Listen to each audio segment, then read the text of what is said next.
The United States' history of usurping lands and dominating the local population began right here at home with our treatment of indigenous Americans. How does the U.S. use those same tactics overseas? Welcome to the Henry A. Wallace National Security Forum. I'm Sonali Kolhatkar. From the early European colonies in the 15th and 16th centuries, all the way up to the Indian Wars in the late 1800s, the U.S. routinely invaded and occupied lands held by indigenous peoples, exploiting natural resources, removing them from the land, and violating peace treaties. How has that history shaped the way the U.S. interacts with the rest of the world? Joining me to answer that question is Roxanne Dunbar Ortiz, former professor and author of An Indigenous People's History of the United States. Welcome to the program, Roxanne. Thank you. Let's begin with taking a look at the history of the United States and how it differs when examining it through the lens of indigenous Americans versus the mainstream. Well, it's very different because with a colonial settler state, there's a tendency toward eliminationism, and it's a really pernicious form because it doesn't really want the native people for labor as the Spanish did, or for trade as the French did, but actually for them to disappear so they can bring settlers. And then land itself becomes the main commodity for capital accumulation.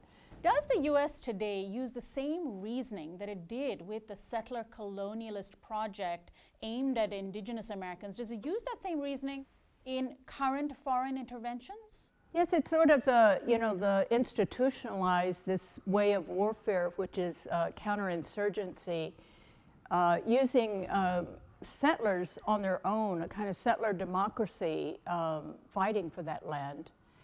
And they then form armies, once the United States is independent, based on counterinsurgency, the army as a backup for the settlers to take land. So those were the only wars occurring, were wars against the native people up until the Civil War. So the imperialist urge was there from the beginning, and it got institutionalized. It's the core makeup of the U.S. Army today, and in almost every situation, as they did in the Philippines and in Cuba, when the people were revolting for independence and co-opting that independence and then crushing it and occupying those places. So that has continued, and we see it being played out every day today. Now, does the U.S. use a similar legal basis for its current wars as it did for occupying the majority of the U.S., a country that was already settled by indigenous Americans? Is the legal basis similar? What we've seen playing out in the last 15 years or so is, and a little bit before that, is the concept of homo sacer, which was also a part of the doctrine of discovery, and that is those people who are resist colonization or resist intervention are, well, now we call them terrorists, but homo sacer is a person without any rights.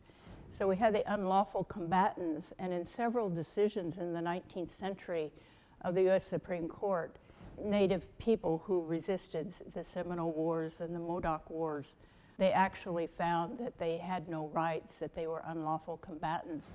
And those cases have actually been used in the military tribunals for the Guantanamo incarcerated.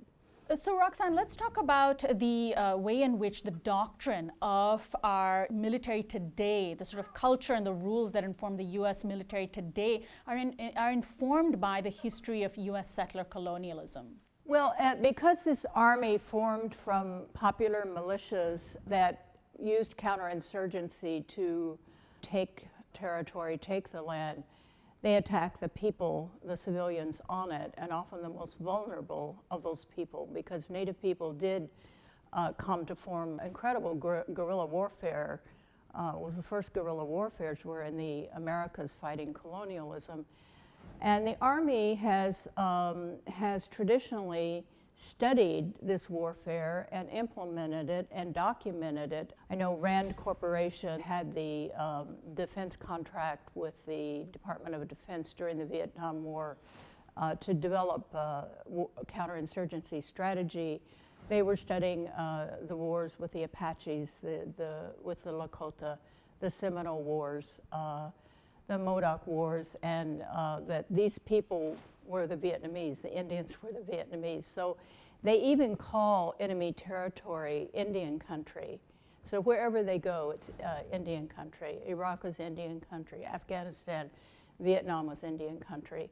I want to talk a little bit about what American Indians and indigenous communities today are experiencing. First, what sort of autonomy do they enjoy, given that supposedly they live in sovereign nations? And second, what forms of resistance to historical settler colonialism are taking place even today among Native Americans and indigenous communities in the U.S.?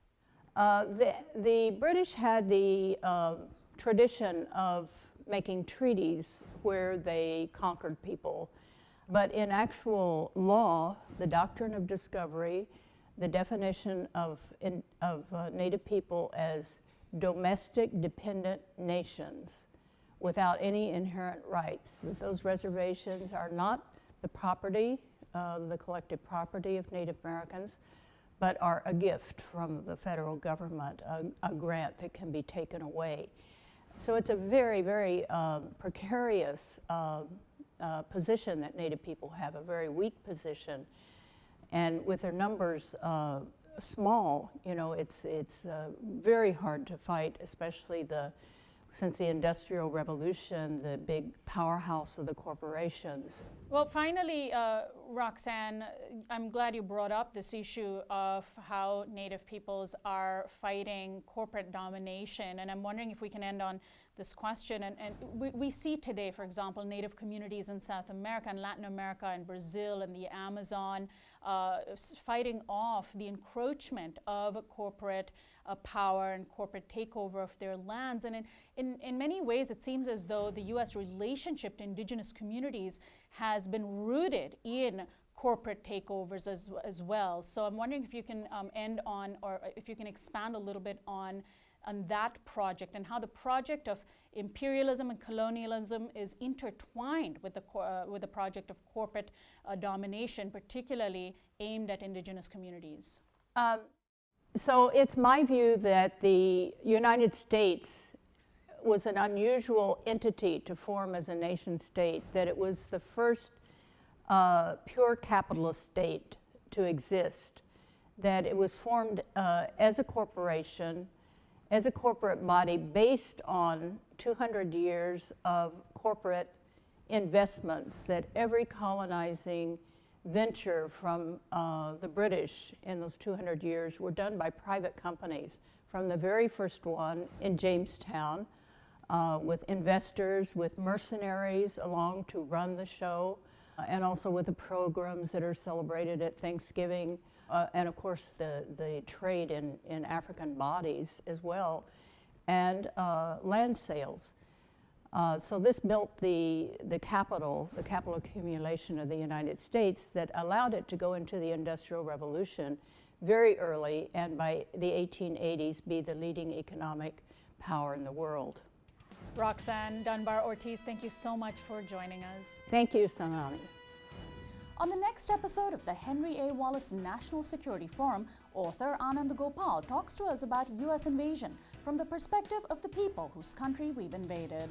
If the U.S. was genuinely interested in averting humanitarian crises, then it would cut its support for these elements in the Iraqi security forces and the Shia militias, who are doing things that are just as bad as ISIS and other groups.